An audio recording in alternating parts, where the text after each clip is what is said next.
15 సంవత్సరాలుగా గ్రామాభివృద్ధి స్థలం విజయ సెంటర్లో విలువైనటువంటి స్థలాన్ని గ్రామ ప్రజలు ఒక 20 సంవత్సరాల పాటు పోరాడి సాధించుకున్నటువంటి స్థలం. ఈ గ్రామానికి అభివృద్ధికి ఉపయోగించేటువంటి స్థలాన్ని ఈరోజు ఈ పంచాయతీ గ్రామంలో ఉన్నటువంటి అఖిలపక్ష ఆధ్వర్యంలో సాధించుకున్నాం. దాన్ని కొంతమంది విద్రోహులు దాన్ని కాజేసి ఈరోజు దాంట్లో ఒక పర్మనెంట్ నిర్మాణాలు చేసుకుంటున్నటువంటి స్థితి ఉంది.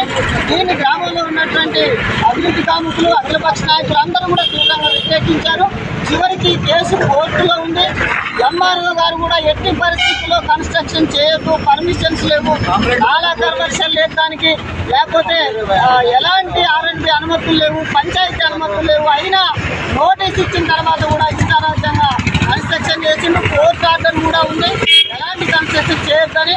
రాత్రి రేకులు వేయటం, పగులు షట్టర్స్ పెట్టడం, ఈ రకమైనటువంటి అరాచకానికి ఆ కబ్జాకోర్లు తెగబడుతున్నటువంటి ఒక స్థితిలో ఈరోజు ఒక నిరసన కార్యక్రమానికి అఖిలపక్షం పిలుపునిచ్చింది.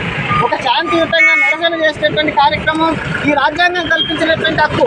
ఒకవేళ ఏమైనా లా అండ్ ఆర్డర్ ప్రాబ్లం వస్తే అప్పుడు చర్య తీసుకోవచ్చు, కానీ ముందస్తుగానే జిల్లా వ్యాప్తంగా ఉన్నటువంటి పోలీస్ యంత్రాంగాన్ని అంతా కూడా ఇక్కడికి తీసుకొని వచ్చి అఖిలపక్ష నాయకులను అరెస్ట్ చేయడం, మొత్తం బయ్యారంలో విచ్చలవిడిగా పోలీసులు మోహరించేసి భయప్రాంతాలకు తీసేయడం అనేటటువంటిది ఇది కబ్జాకోర్లకు మూతమిస్తుంది. భవిష్యత్తులో బయ్యారంలో సామాన్య ప్రజలు బతకడానికి కూడా ఒక అవకాశం లేని పరిస్థితి ఈరోజు కొంతమంది ఉద్యోగులు కబ్జాకోర్లు ప్రయత్నాలు చేస్తున్నారు. ఇలాంటి దాన్ని తీవ్రంగా ఖండిస్తున్నాం. అరెస్ట్ చేసినటువంటి అఖిలపక్ష నాయకులందరూ కూడా వెంటనే విడుదల చేయాలని చెప్పి డిమాండ్ చేస్తున్నాం. ముందస్తు అరెస్ట్ అనేటటువంటిది అన్యాయం అనేటటువంటిది మేము తెలియజేస్తూ టీఎంసీ స్థలాన్ని 6 వదిలేది లేదు, అది గ్రామాన్ని అనేటటువంటి స్పష్టం చేస్తూ ప్రజలందరూ కూడా దాన్ని రక్షించుకోవడానికి ముందుకు రావాలని చెప్పి కోరుతూ ఈ అక్రమ ఖండిస్తున్నాం.